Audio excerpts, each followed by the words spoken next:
Hello, my name is Miriam Halahmy and I write books for children and teens. And today I'm going to share some of my research tips with you. My novel, Always Here For You, is about Holly 14 who meets Jay online. But is he all he seems to be? Just who are you talking to online? For my book, I had to do quite a lot of research. So my first research tip is, don't be afraid of doing research. Lots of people say to me, well, I'm worried I'm going to get bogged down in it. Every book needs some sort of research, so just go for it. Tip number 2, sweat the details. Go for accuracy. However, you have to accept that you might get it wrong. Tracy Chevalier, the famous author of historical novels like The Girl with the Pearl Earring, says that you have to accept that you don't even realise sometimes that you need to check a fact. Things slip through the net. Tip number 3. Have a filing system. Here's one of the folders in which I started to collect things about online grooming for my book. It's quite surprising that once you start researching for a book, how many things appear in the newspapers on your subject. So, for example, here's a cutting that I took from the Times in January 2018 when I was working on my book. Social media firms told to crack down on grooming. New law reveals more than 1,000 child victims. Of the 1,316 allegations, 31% were about messages on Facebook, 18% on Snapchat, 14% on Instagram, 17% on other platforms, and 4% through online gaming platforms such as Xbox Live. Both girls and boys are found to be victims of online grooming. Tip number 4.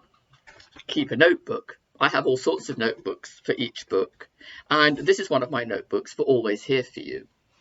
And at the back, I have some notes that I've recorded when I went to visit the online grooming team at the NSPCC. And one of the things that they said to me was, make it clear throughout the book that Holly is not guilty of anything. I thought that was such an important point and kept it in mind throughout. So keep all your folders and your notebooks. But once you've done all the research and you've got all this wonderful stuff, what are you going to do with it? My next tip, put it away. Don't feel strangled by your research. Don't let it stop you writing about your characters, the ups and downs and twists and turns of your plots, going up to the climax and the resolution. You need to enter the fictional dream and walk with your characters, and you can't do that if you're constantly fussing with all your research notes. You can always return to a section, fact check and edit, redraft. Put in those tiny details which will give your book weight and depth, but don't let the research stop you writing the book. I've spent 2 years writing and researching an historical novel set in the 19th century, and behind me in my study there's 3 shelves of books, maps, photographs, all sorts of things. But I've written that book. I didn't let the research stop me, much as I loved doing it, and now the book is ready and seeking a publisher. Another tip that I'm going to give you is that if you're interviewing somebody, record the interview on a dictaphone. I had a focus group of Year 9 girls in a local secondary school who I met over several months to ask them how they use social media, make sure that I was up to date and not using the wrong sort of thing. And I recorded all the conversations, and although I don't quote them throughout the book, they gave me lots of tips, and just listening to those conversations helped me to keep things in mind. Just going to play you a little clip so you can hear something of my voice on the dictaphone.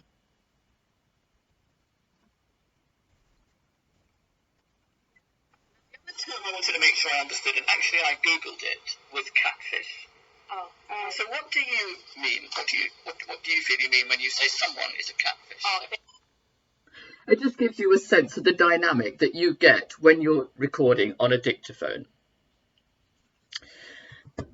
All books require research, but don't let the research boss your book. Stay in control, create those characters, make them stand up and stand out on the page, and then all your research will fall into place.